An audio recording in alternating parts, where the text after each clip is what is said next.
Greetings and welcome to today's presentation. Today's topic is preparing Jamaica for a US $100 billion Diaspora Homecoming Windfall, Episode 2. This is part 14 of my theme titled The Pastor Edwards US $25 billion Ecotourism Program. Now, the key features of the program are as follows. Number one, 100 hotels placed across Jamaica, especially in areas with high unemployment rates.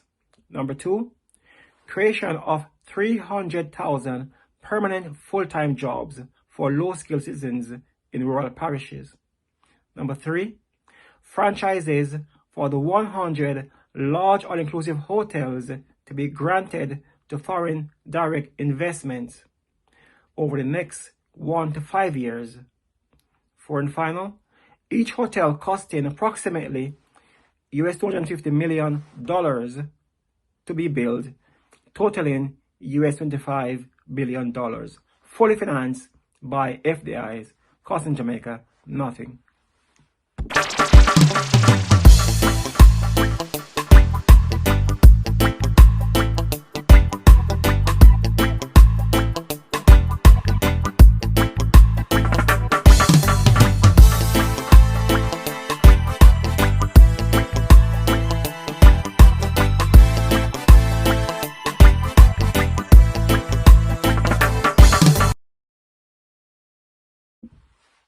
Now, the whole world has heard about the Windrush generation scandal in the UK over the past several years.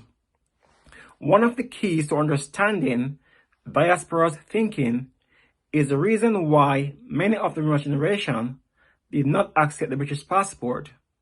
It was offered to them in the 1960s and 1970s, but many refused to take up the offer because they had no intentions of staying in the UK. The one thing that the Windrush generation wanted to do above all was to create enough wealth so that they could retire back home in Jamaica as soon as possible. Some of the issues that was bearing on the Windrush generation was that World War II was fresh in their memories. And the 1960s and 1970s was also in the heat of the Cold War period as well. So the Diasporas had seen how the West Indian who fought in World War II was treated after the war. Even Germans were treated better in the UK after World War II than the West Indians who fought for the empire during that war. Hence, the Windrush generation decided that if war broke out again, they don't want to be called up. They thought that if they had a UK passport and a new war started, then they would not have any choice but to join a new war. But if they had a Jamaican passport, then those who did not want to go to war could go back home, etc.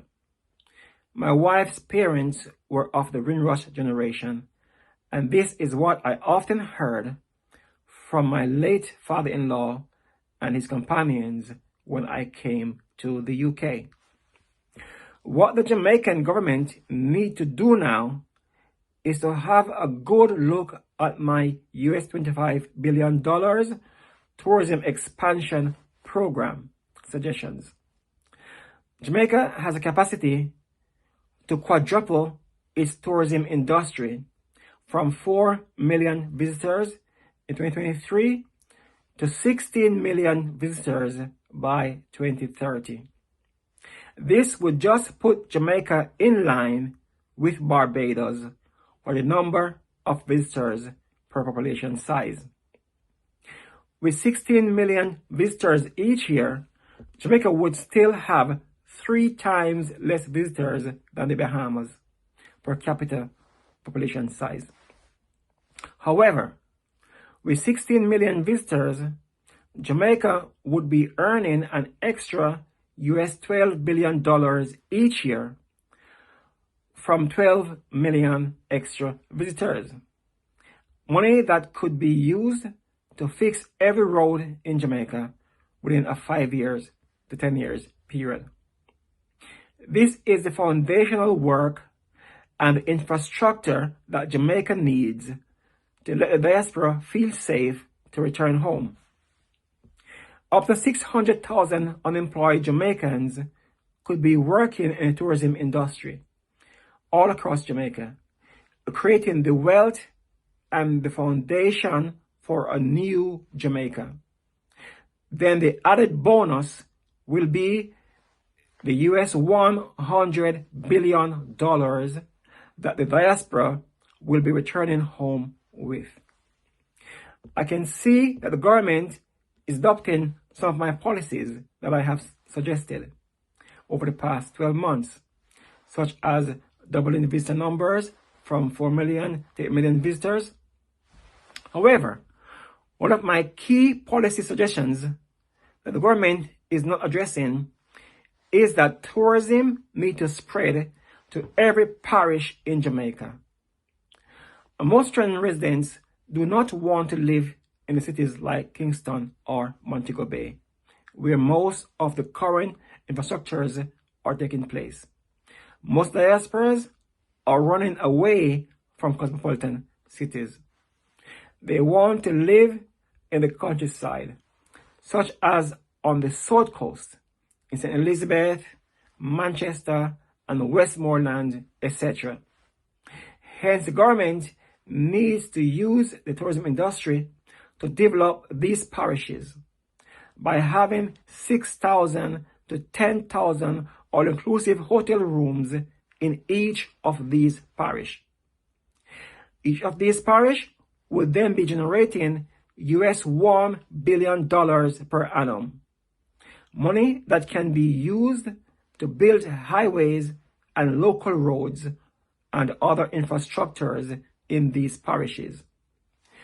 Then the diaspora, US $100 billion homecoming windfall will spread around Jamaica equitably.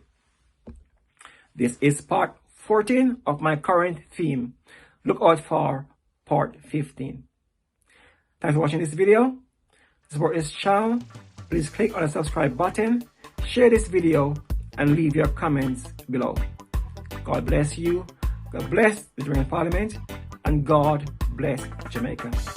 Until my next video, peace.